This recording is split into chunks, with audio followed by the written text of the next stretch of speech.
नमस्कार, आप देख रहे हैं तेज लाइव टुडे न्यूज में आपके साथ अर्तिका थपलियाल। आगे आपको दिखाते हैं बिजली विभाग की लापरवाही। ट्रांसफार्मर फटने से झुलसे युवक ने तोड़ा दम, परिवार में मचा कोहराम। सहारनपुर के जिला अस्पताल के सामने लगे ट्रांसफार्मर में लगी आग की चपेट में आने से विगत कुछ दिन पहले 3 लोग बुरी तरह झुलस गए थे, जिसमें एक व्यक्ति की बीती रात उपचार के दौरान मौत हो गई।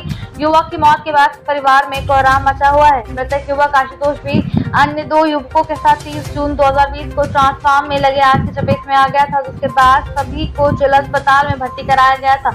इनमें से आशुतोष की हालत नाजुक देखते हुए हायर सेंटर रेफर कर दिया गया था, जहां बीती रात आशुतोष ने दम तोड़ दिया।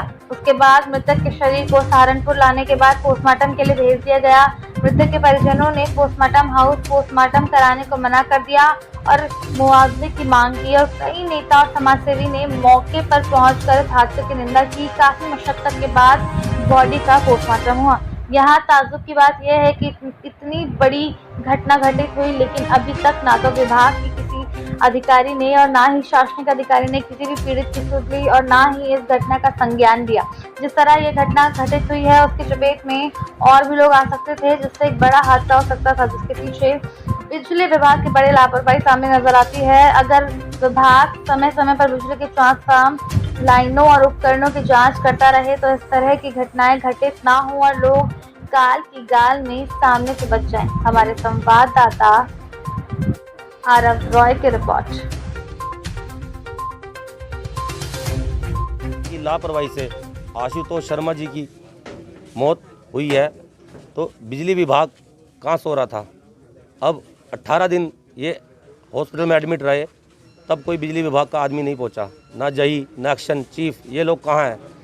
जब किसी का बिजली का बिल रुका होता है, ये उस पर मुकदमे भी लगाते हैं, घर घर जाकर बिजली का बिल मांगने की मांग करते हैं। अब जो उनकी लापरवाही से इसकी मौत हुई है, इसके परिवार का लालन पोषण कौन करेगा। तो बिजली विभाग को आगे आकर इसके लिए सही मुआवजा जो जिससे इसके परिवार का लालन पोषण हो सके, ज़्यादा से ज़्यादा आकर आगे मुआवजा देना चाहिए। मेरा नाम चंद्रमोहन शर्मा है और मैं आशुतोष शर्मा जो मृतक है उसका पिता हूँ। और मेरे परिवार में मेरी पत्नी, मैं, मेरा बेटा जो अब नहीं रहा, एक बेटा और है मेरा छोटा, और मेरे बेटे की पत्नी जो अब नहीं रहा, उसकी पत्नी और उसकी 5 साल की बेटी है। अब मेरी भी उम्र 61 साल है और मैं जो है इस उम्र में शुगर के कारण मेरी आंखों की रोशनी कम हो गई है, चली गई है। अब मैं काम करने में असमर्थ हूँ और मेरे परिवार के पालन पोषण में वही सब कुछ करता था, वही सब कुछ लाता था, वही सब कुछ देखता था। अब देखने वाला मेरा छोटा बेटा है, उसकी अभी इतनी आमदनी नहीं है जो पूरे परिवार का पालन पोषण कर सके।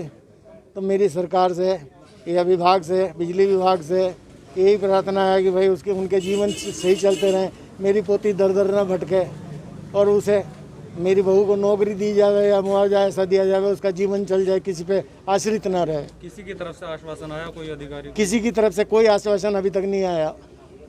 कोई अधिकारी मौके पे? नहीं जी, कोई अधिकारी मेरे से मिलने भी नहीं आया, घर पे सांत्वना के रूप में भी कोई नहीं आया। तो अभी क्या पोस्टमार्टम आप लोगों ने करने दे दिया? क्या पोस्टमार्टम तो वो प्रक्रिया है सरकारी, उसमें मैं क्या कर सकता हूँ, मैं तो कुछ नहीं कर सकता। वहाँ से बॉडी रिलीज कराई, यहाँ के पुलिस वालों को दी और यहाँ के पुलिस वाले पोस्टमार्टम करा के हमारे हवाले करेंगे।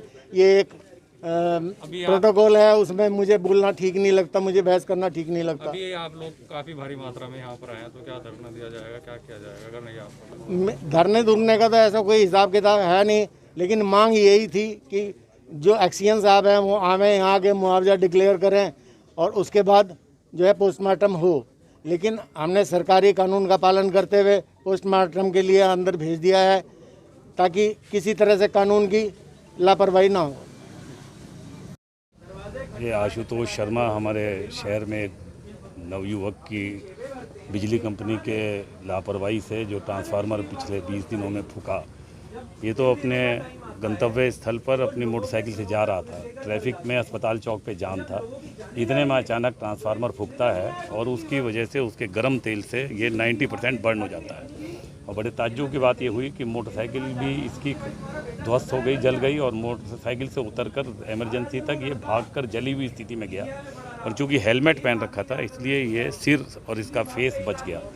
वहाँ से इसे हायर सेंटर रेफ़र कर दिया गया। पिछले 20 दिन से इसका लगातार पीजीआई चंडीगढ़ में इलाज चल रहा था। कल रात इसकी दुर्भाग्यपूर्ण दर्दनाक रूप से मौत हो गई। निश्चित रूप से इस बात से पूरा समाज बहुत दुखी है। हम सब बहुत भारी मन से इस बात के साथ अपेक्षा कर रहे हैं कि इस मौजूदा सरकार को ये, क्योंकि मात्र इसकी उम्र 30 या 34 साल रही होगी, छोटी सी इसकी बच्ची है, वैवाहिक जीवन में पूरे परिवार का खर्चा किस तरह से चलाएगा। पहले ही ये स्वरोजगार में पार्ट टाइम जॉब करता था, अब किस तरह से बच्ची की पढ़ाई होगी, किस तरह से आगे के भविष्य उसकी पत्नी किस तरह से चलाने का काम करेगी। इस तरफ संवेदनशीलता के साथ योगी सरकार को सोचना चाहिए और उस बारे में तुरंत निर्णय लेना चाहिए। लोगों में गुस्सा है इस बात के लिए। हमारी मांग है कि उसकी पत्नी को सरकारी नौकरी दी जाए और उसी के साथ साथ एक समुचित मुआवजा इस पूरे परिवार को मिले, जिससे कि इस पूरे भविष्य में एक जवान मौत हुई है जिसे अपने पूरे परिवार का संचालन करना था, वो पूरा परिवार किस तरह से चलने का काम करेगा, ये अपने आप में एक बहुत बड़ी चुनौती का विषय है। मेरी अभी जिलाधिकारी महोदय से बात हुई, एग्जीक्यूटिव इंजीनियर अनिल कुमार अरोड़ा से बात हुई। जिलाधिकारी महोदय से को भी हमने इस बात के लिए आगाह किया कि इससे पहले कि यहाँ कोई और विस्फोटक स्थिति पैदा हो, शासन से बात कर आप समुचित इस बात के मुआवजा देने की घोषणा करें और इसकी